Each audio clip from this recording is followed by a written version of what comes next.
Hello guys, I hope you all fine. Today we are here to discuss about the time response of a discrete time system. Here the time response of a discrete time linear system is the solution of the difference equation governing the system. Let us talk about the convolution summation.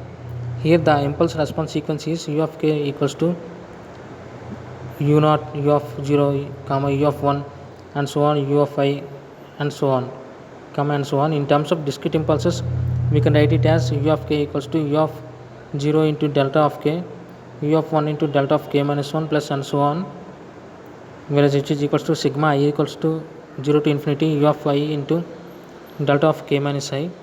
Here the system output due to the input is y of L, which is equals to h of L into u of 0 plus h of L minus 1 into u of 1 plus and so on, h of L minus I into u of I plus and so on. If you observe here, this diagram represents the convolution summation. This is so here the output at time k is given by y of k is equals to h of k star into u of k, which is equals to sigma I equals to 0 to infinity h of k minus I into u of I, let it be equals to 1.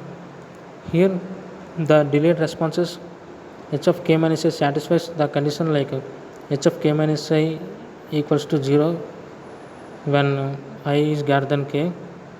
In other words guys, this I wrote spelling mistake.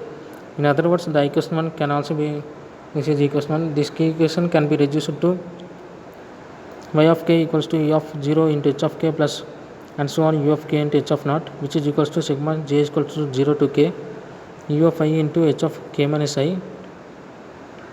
Here j equals to k minus I. Then we can write like y of k equals to u of k into h of 0 plus u of k minus 1 into h of 1 plus and so on, which is equals to sigma j equals to 0 to k u of k minus j into h of j. Here we should discuss about convolution theorem. Here the Z transform of the convolution of two time sequences is equals to the product of their Z transforms.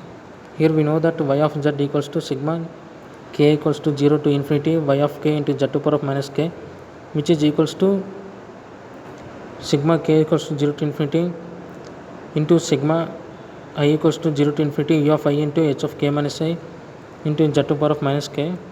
If we interchange the order of summation and let us substitute that j equals to k minus I, then we get y of z equals to sigma I equals to 0 to infinity into sigma I j equals to minus I to infinity minus I to infinity into u of I into h of j z to the power of minus j I plus j. Here by using the causality property, we get that y of z equals to sigma I equals to 0 to infinity u of I into z to the power of minus I into sigma j equals to 0 to infinity h of j into z to the power of minus j, which is equals to y of z equals to h of z into u of z. This is all about the time response of a discrete time system. I hope you understand guys. Thank you.